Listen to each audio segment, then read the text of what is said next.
Flexo24 produce impianti stampa per tutto il settore flessografico. Nel caso delle etichette, il fotopolimero ha generalmente uno spessore molto basso, 1,14 mm. Questa scelta è dovuta principalmente a due fattori. Per prima cosa, lo spessore ridotto consente al polimero di aderire meglio ai cilindri di stampa, che sono spesso di piccole dimensioni.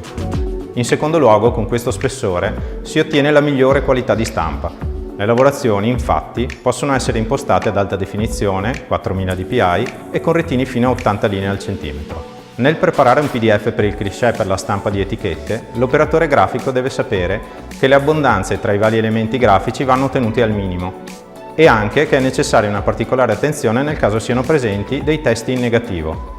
In questo caso è necessario valutare bene quanto allargare i testi per evitare che si chiudano e risultino illeggibili al termine della stampa.